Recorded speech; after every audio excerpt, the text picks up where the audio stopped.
Menikahi janda Ting-Ting. S2. Bab. Bukan yang itu. Tangan kanan Rusdi mematikan kompor. Menoleh menatap Alin yang masih menunggu jawaban darinya. Tapi yang kamu tendang. Alin semakin membelalakan mata saat Rusdi menunjuk bagian yang ia tendang kemarin. Luka. Menurutmu? Tangan Rusdi mencengkram kedua sisi bahu Alin lalu menrongnya bersandar pada pintu lemari pendingin. Sekarang, mereka berhadapan dengan jarak yang sangat dekat. Rusdi fokus pada kedua pasang mata yang menatapnya gugup. Untuk memastikan, cek sendiri aja, gimana? 63. Meski sering bercanda dengan cara seperti sekarang, Alin merasa tatapan Rusdi kali ini benar-benar serius. Apa mungkin pagi yang sedikit mendung akan menjadi waktu terbaik untuk mereka saling memadu kasih bersama? Meski ungkapan cinta belum pernah ia dengarkan dari mulut pria itu, Alin akui hatinya terbawa suasana. Matanya terhipnotis pada setiap tatap mereka ketika bicara dan pada setiap sentuhan yang menghasilkan remang di permukaan kulit. Interaksi memang selalu menghasilkan reaksi. Ucapan pria itu membuat nalurinya sebagai wanita berkelahi dengan logika yang meneriaki untuk tetap berjarak dan berhati-hati pada rayuan pria yang bisa menjadi racun dan madu di waktu bersamaan. Cuma butuh dicek aja, atau ada tindak lanjutnya? Pertanyaan Alin selalu berhasil membuat Rusdi berdecak. Namun, tak punya selera untuk menjawab karena dirinya kadung dikuasai hasrat ingin mencicipi mahligai surga dunia bersama wanita yang menjadi pilihan hidupnya. Uman pertama yang ia berikan di rumah sakit malam itu hanyalah bagian dari taktik untuk mengecoh sikap keras kepala Alin yang tak setuju untuk turun. Tapi, di sisi lain, sejak saat itu manisnya tak bisa hilang dan Rusdi menginginkannya lagi. Ada. Lengan kanannya mulai melingkar erat di pinggang ramping Alin. Tindak lanjutnya pasti ada, tapi kalau kamu belum siap dan masih ragu, aku nggak maksa. Sorot mata Rusdi memperlihatkan hasrat yang begitu besar. Meski Alin tahu belum ada cinta untuknya, tapi sebagai istri, ia tidak boleh menolak sesuatu yang sudah menjadi kewajibannya. Saya mau mandi dulu. Tunggu sebentar. Hendak berbalik pergi meninggalkan tempat tersebut. Tapi, sebelum itu terjadi, Rusdi sudah lebih dulu menyatukan indera cap mereka. Mas. Alin sempat melepaskan tautan itu, tapi kembali disatukan oleh Rusdi. Pinggangnya direngkuh erat, hingga mereka tak memiliki jarak. Dari bibir, Rusdi beralih menjelajahi area leher jenjang yang mempesonanya sejak lama. Sekarang, ia mencoba untuk menikmati semua tanpa kata ragu, dan meyakinkan diri bahwa ini adalah awal dari sebuah perasaan cinta yang harus terus dipupuk dengan kemesraan. Mulut Alin mulai menganga saat merasakan tangan kekar menelusup masuk. Tapi sebelum hal yang lebih dalam terjadi, tiba-tiba terdengar suara teriakan seseorang dari depan. Aktivitas itu terhenti dan mereka sama-sama menoleh ke arah sumber suara. Situasi yang sempat memanas pun, seolah berakhir begitu saja saat Rusdi berjalan mundur sambil mengusap bibirnya yang basah. Aku buka dulu. Kamu tunggu di sini aja. Saking gugupnya, Alin hanya bisa mengangguk dan membiarkan Rusdi pergi meninggalkan dapur. Kesempatan ini pun digunakan Alin untuk bergegas kembali ke kamar, karena sejak tadi ia ingin membersihkan diri atau mandi sebentar. Sementara di depan, Rusdi yang baru saja membuka pintu langsung terhenyak saat melihat seorang pria paruh baya berdiri di teras rumahnya. Pade, tumben kesini. Alhamdulillah, ternyata kamu ada di rumah ini, Rus. Tangannya terulur menyentuh lengan Rusdi. Cuma kamu yang bisa bantuin kami, karena kamu yang paling tahu semua hal tentang Sofia. Keningnya semakin mengerut. Maksudnya, selamam tiba-tiba aja dia hilang dari rumah sakit. Adam udah nyari kemana-mana, tapi nggak ketemu. 64. Cengkraman tangannya di lengan Rusdi semakin kuat. Tolong, cari dia. Gara-gara terancam dituntut sama yang punya rumah sakit, Sofia jadi merasa bersalah sama suaminya dan dia meninggalkan surat permintaan maaf. Lanjutnya, semakin mendesak. Jika dulu, Rusdi akan langsung turun gunung saat mengetahui wanita itu dalam kesusahan, maka kali ini raut wajahnya mengisyaratkan keraguan. Bagaimana tidak, ia sudah memiliki kehidupan baru, tapi masih saja digiring untuk terlibat pada masalah yang bukan ranahnya. Tapi Pakde, saya nggak bisa ikut campur lagi. Bagaimana kalau saya minta anggota reskrim untuk Mi? Jangan, Le. Kepala beliau semakin menunduk. Nggak akan berhasil. Cuma kamu yang bisa bantu nyari Sofia. Suaminya aja udah nggak becus, masa istrinya bisa hilang dari rumah sakit? Sejak dulu Pakde memang setujunya sama kamu, bukan sama orang Amerika itu. Pakde, kedua tangan Rusdi tercengkram kuat, raut wajahnya berubah sedikit kesal. Jangan bandingin seperti itu. Adam bukan laki-laki yang bisa diremehkan, dia pasti punya pertimbangan tersendiri. Ah, maksud Pakde, nggak gitu kok. Raut wajahnya langsung berubah pias saat melihat cara Rusdi menatapnya. Tolong ya, bantu cari Sofia sekarang. Ibunya sampai pingsan dari pagi, gara-gara Sofia nggak ketemu. Mendengar ibu Sofia pingsan, membuat Rusdi tertegun. Mengingat semua kebaikan wanita tua itu kepadanya, baik dulu ataupun sekarang. Hal itu membuatnya tak bisa bertahan diam. Tolong ya Rus. Pak Denggar tahu harus minta tolong siapa lagi. Cuma kamu dan Chelsea yang paling dekat sama dia, tapi kamu tahu sendiri sekarang Chelsea hamil besar, suaminya juga sangat sibuk di kepolisian resor. Ya sudah, tunggu sebentar. Rusdi berbalik, kembali masuk ke dalam. Mencari keberadaan Alin yang tadi ia tinggalkan di dapur. Tapi ternyata sudah tidak di sana. Akhirnya ia beranjak masuk ke dalam kamar dan ternyata istrinya itu baru saja keluar dari kamar mandi dengan mengenakan handuk yang menutupi sebagian tubuhnya. Pemandangan indah itu membuat Rusdi kembali mengatur napas dan mencoba fokus pada tujuannya untuk mencari keberadaan Sofia. Siapa yang datang, Mas? Pamannya Sofia. Rusdi menarik selimut dari atas tempat tidur. Berjalan mendekat dan langsung memakaikan selimut itu untuk menutupi tubuh Alin, hingga yang terlihat hanya wajahnya saja. Dia bilang, Sofia kabur dari tadi malam. Hah? Mulutnya terperangah tak percaya. Kabur dari rumah sakit. Iya. Aku boleh bantu Adam nyari Sofia nggak? Tanyanya, ragu. Kedua sisi bahu Alin bergerak turun saat menghembus napas pelan dari mulutnya. Setelah itu, senyum khasnya kembali terurai seiring anggukan kepala sebagai tanda bahwa ia menyetujui keinginan suaminya. Nggak akan lama. Kamu istirahat di rumah aja. Tangannya terulur meraih kunci mobil di atas nakas. Jangan lupa makan nasi goreng yang aku buat tadi.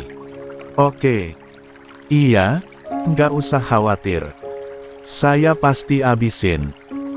Alin memeluk erat selimut yang membungkusnya sambil terus mengikuti kepergian Rusdi hingga tak lagi terlihat di ujung mata.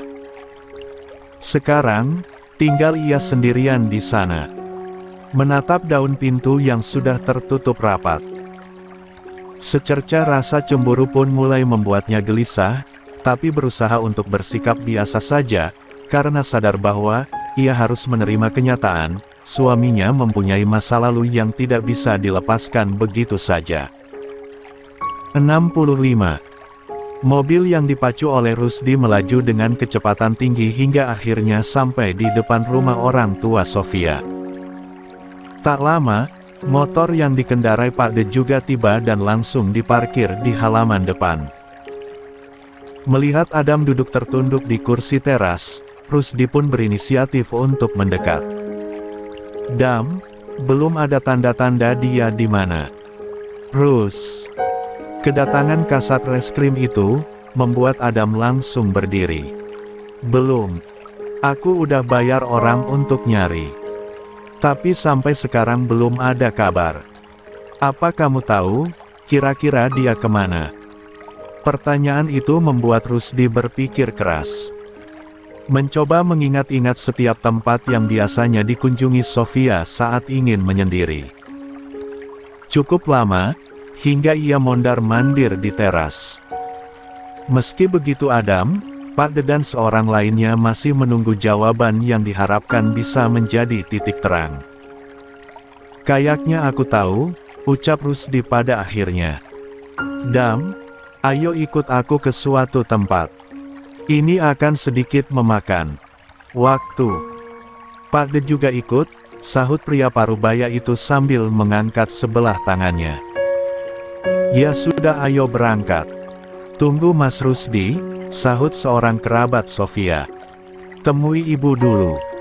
Dia pasti seneng lihat Mas di sini. Dari pagi beliau lemes nggak mau makan gara-gara mikirin Mbak Sopi." "Ya wis." Rusdi beranjak cepat masuk ke dalam untuk menyapa sebentar. Sementara di sana, Adam memilih menunggu di depan meski sejak tadi Pak De terus menatap sinis kepadanya. Benar saja, Rusdi hanya masuk sebentar. Sekitar 5 menit kemudian, ia keluar lagi, menghampiri Adam dan Pak De yang sudah menunggunya. "Ayo berangkat sekarang. Semoga saja sesuai prediksiku." "Makasih, Rus," ungkap Adam, lirih. Sedikit lemas, tapi benar-benar tidak punya pilihan selain merepotkan Rusdi yang selama 4 tahun menjalin kasih dengan Sofia. Mereka semua bergegas berangkat dengan menumpangi satu mobil yang sama. Rusdi menyetir sementara Adam duduk di sampingnya dan Pak De di kursi belakang. Sementara itu, di tempat yang jauh dari hiruk-pikuk kota, Sofia menapaki setiap langkah dengan kedua pasang kaki yang begitu ringkih. Wajahnya pun sedikit pucat karena luka di lengan yang mulai terasa nyeri. Harusnya, pagi tadi jahitan di lengannya harus periksa. Tapi, ia malah nekat kabur karena sudah benar-benar muak dengan segala tekanan dari beberapa pihak yang terus menyudutkannya. Ia butuh waktu untuk tenang dan satu-satunya tujuan adalah makam mendiang suami pertamanya. Cinta pertama yang membawanya merasakan kehidupan rumah tangga yang begitu indah meski hanya sebentar. Selesai memetik bunga, ia kembali ke rumah sederhana. Tempat tinggal salah seorang kerabat dekat mendiang suami pertamanya. Sangat sederhana, tapi tuan rumah selalu baik dan menyambut hangat kedatangannya. Tidak seperti mantan mertuanya yang sangat sinis. "Udah lama banget kamu nggak kesini," ungkap wanita tua itu. "Kenapa nggak ajak suami barumu yang polisi itu? Terakhir, kalian pernah datang sama-sama, buat ziarah sekalian izin mau nikah, kan?" "Saya nggak jadi nikah sama Mas Rusdi." Tangan Sofia sibuk memisahkan kelopak bunga dari tangkainya. "Udah lama putus, karena kehalang restu." "Ternyata nggak jadi." Matanya membulat sempurna. "Lah terus, undangan nikah yang kamu kasih itu gimana?" "Tante nggak bisa baca karena tulisannya kecil-kecil, kirain masih sama yang polisi." "Ada. Namanya Adam. Memang orang baru dalam hidup saya, semua orang juga nggak ngangka, tapi itulah pilihan mendadak yang akhirnya saya sesali," ungkap Sofia, yang semakin menunduk. "Maksudmu, nyesel gimana?" 66. "Nyesal? karena nerima lamaran Mas Adam tanpa pertimbangan yang matang. Dan akhirnya, saya buat dia kesusahan terus-menerus. Dia pasti sangat lelah menghadapi hidup saya yang problematik. Udah jangan nangis. Tangannya terulur, mengusap pipi Sofia yang basah. Mau seproblematik apapun, kalau dia sanggup, kenapa kamu harus lari? Sofia kembali menatap ke depan, tanpa bicara apapun lagi. Tidak akan ada yang bisa memahami pikirannya. Karena ia sendiri pun tidak bisa memahami apa yang sebenarnya benar-benar ia inginkan dalam hidup, pasca mengambil keputusan untuk berhenti memberikan kesempatan kepada Rusdi, kala itu. Setelah obrolan itu, sore harinya ia lanjutkan berjalan kaki menuju makam mendiang suami pertamanya yang terletak di desa yang sama. Meski begitu, jaraknya cukup jauh. Berjarak 2 km dari rumah yang tadi ia datangi. Dalam kondisi yang sangat lemas, ia paksakan dirinya untuk pergi ke sana. Mengabaikan lengannya yang semakin terasa berdenyut. Napasnya mulai tak beraturan, tapi gerbang masuk sudah di depan mata. Sebelum matahari semakin jatuh, ia kembali seret kedua kakinya masuk lebih jauh lagi. Namun, beberapa saat kemudian langkahnya melambat saat melihat mobil yang tidak asing terparkir di hadapannya. Rusdi. Detik berikutnya, Rusdi dan Adam turun dari mobil dan langsung menghampiri Sofia yang berdiri tak jauh dari mereka. Sofia, sentak Rusdi secara spontan. Sesampainya di hadapan wanita itu, ekspresinya pun semakin kesal. Kenapa kamu suka banget buat orang khawatir? Hah? Kenapa kamu kesini nggak bilang ke Adam? Pernyataan itu membuat Sofia merasa terguncang. Tubuhnya bergetar dan semakin lemas. Sebelum menjawab pertanyaan itu, ia sudah lebih dulu hilang kesadaran. Tumbang ke depan dan akhirnya refleks diraih oleh Adam yang berdiri tepat di hadapannya. Hal itu membuatnya panik dan langsung menoleh kepada Rusdi. Cepat-cepat Rusdi membuka pintu mobil. Karena khawatir, mereka tak langsung pulang ke kota, tapi mampir ke salah satu klinik yang tak jauh dari sana. Sementara Pade memilih menunggu di mobil karena mengalami mabuk perjalanan. Beliau duduk bersandar pada kursi sambil memejamkan mata. Tak lama, matanya kembali terbuka saat mendengar ponsel berdering di atas dashboard mobil. Rasa penasaran membuatnya tak ragu untuk meraih ponsel tersebut. Alin iki bojone Rusdi. Beliau menatap keluar jendela lalu menerima panggilan telepon itu. Halo, Mas Rusdi mana ya? Saya istrinya, mau ngomong. Rusdi lagi sibuk, ngurus Sofia. Nanti aja telepon lagi, udah dulu ya. Alin baru saja ingin bertanya lagi, tapi panggilan telepon itu sudah diakhiri dan saat mencoba menelpon lagi, nomornya sudah tidak aktif. Perasaan yang semakin semrawut membuat ekspresi Alin tak seceria biasanya.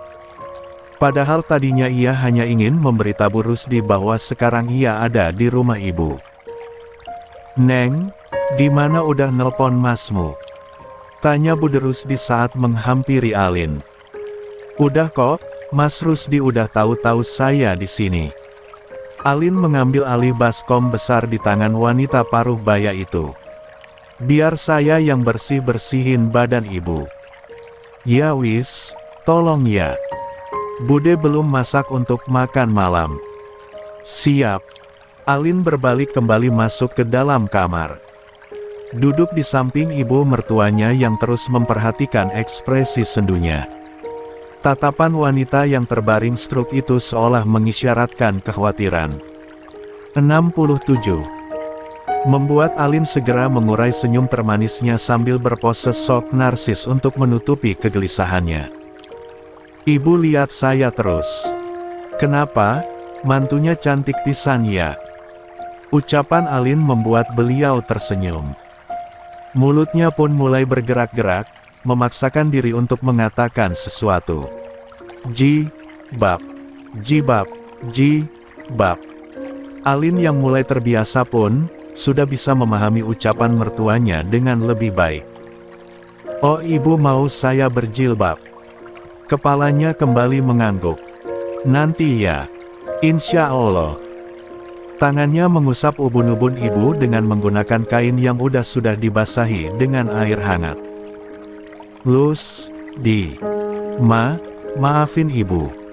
Ibu mau minta maaf saya Mas Rusdi. Kepalanya mengangguk lagi. Maaf ibu. Sama Mbak Sofia juga. Nanti saya sampaikan atau ajak ke sini. Alin tersenyum dan kembali melanjutkan aktivitasnya. Ia tahu, beliau benar-benar menyesali masalah yang pernah terjadi di masa lalu tapi tak punya daya dan upaya untuk sekedar meminta maaf. Apalagi, sejak masalah restu itu, Rusdi jadi kurang dekat dengan keluarganya. Bahkan cenderung menjauh. Sebagai anak yatim piatu, Alin merasa lebih respek dan ingin menjadikan saat-saat seperti ini untuk mengabdikan diri untuk menggantikan Rusdi. Hampir tengah malam, Rusdi dilanda kepanikan saat kembali ke rumah tapi istrinya tidak ada. Dihubungi pun tidak aktif. Setelah mencari tahu, ternyata wanita itu ada di rumah ibunya. Tanpa menunda waktu, ia langsung ke sana dan tepat saat membuka pintu, kedua matanya langsung tertuju kepada Alin yang baru saja keluar dari kamar ibu. Sayang, Mas pulang nih. Senyum semanis gula Jawa yang dipertontonkan Rusdi tak membuat Alin luluh begitu saja. Ia memalingkan wajah dan berjalan pergi begitu saja. Lin. Cepat-cepat Rusdi menutup pintu dan menyusul istrinya. Ngambek pasti, ucap Bude yang berdiri di ambang pintu dapur. Ucapan budenya membuat Rusdi semakin panik. Ia masuk ke dalam kamarnya dan menutup pintu rapat-rapat. Tadi pas balik aku langsung ke kantor karena ada rapat penting. Lupa ngabarin karena buru-buru. Nggak nanya. Alin berbalik berhadapan dengan Rusdi. Sepertinya saya mulai gila deh. Seharian uring-uringan nunggu kabar dari laki-laki. Sampai mikir, memangnya kamu siapa, sampai harus buat saya begini. Ya aku suamimu. Tahu ah. Alin merebahkan diri di atas tempat tidur. Lagi males mikir. Lin, ngomonglah. Kamu mau apa? Mau tidur? Alin menutup wajahnya dengan bantal. Sementara Rusdi langsung berbalik pergi. Berjalan cepat masuk ke dalam kamar mandi yang terletak di dapur belakang. Tak lama, ia keluar setelah selesai mandi. Masih dengan mengenakan handuk yang melingkar sebatas pinggang, ia melompat naik ke atas tempat tidur. Mas. Alin menatapnya geram. Turun nggak? 68. Nggak mau. Rusdi membungkukkan badan, membawa Alin ke bawah kungkungannya. Sekarang, mereka saling menatap satu sama lain. Kamu cemburu. Alin langsung memalingkan muka. Tapi, tangannya tak tinggal diam begitu saja. Rusdi meringis menatap Alin. Kenapa yang itu dicubit? Alin kembali menatap ke depan. Satu kecupan kembali Rusdi berikan di dahi Alin. Maaf ya. Maaf, enak aja, Mas harus dihukum tahu nggak? Maksudnya? Sekuat tenaga, Alin berusaha menukar posisi hingga sekarang ia berada di atas tubuh Rusdi. Ditangkupnya wajah maskulin itu dan dengan sedikit membungkuk ia menyatukan indera pengekep mereka. 69. Lin. Rusdi menahan bahu istrinya, sebentar. Aktivitas mereka pun terhenti sebentar. Saling menatap lekat dan dari jarak sedekat ini, Rusdi bisa melihat jelas sorot kegelisahan wanita itu saat menatapnya. Marah karena aku bantu nyari Sofia? Enggak. Tapi, agak kesel aja pas saya nelpon tapi yang angkat malah orang lain. Pade. Mungkin. Dia bilang Mas lagi sibuk ngurus Mbak Sofia. Raut wajahnya berubah cemberut. Harusnya saya biasa aja kan, tapi jujur saya kesel. Kenapa harus Mas terus? Saya egois gak kalau mikir gitu? Rusdi menggeleng pelan. Kesedihan yang terpancar di wajah istrinya membuatnya merasa kesal dan terganggu dengan sikap Pak De yang terus mencampuri urusan rumah tangganya. Merasa amarahnya sudah redam setelah mengungkapkan yang terjadi, Alin beringsut turun. Berdiri di samping tempat tidur sambil menatap Rusdi yang masih berbaring. Saya mau tenangin diri bentar. Nanti kita lanjut lagi. Melihat Alin hendak keluar, Rusdi bergerak cepat menghalanginya. Merentangkan kedua tangan di depan pintu keluar. Aku nggak nyangka kalau Pak De bakalan ngomong gitu ke kamu dan apa yang dia bilang itu semuanya fitnah. Aku cuma nganter aja, nggak nyetuh sedikit pun.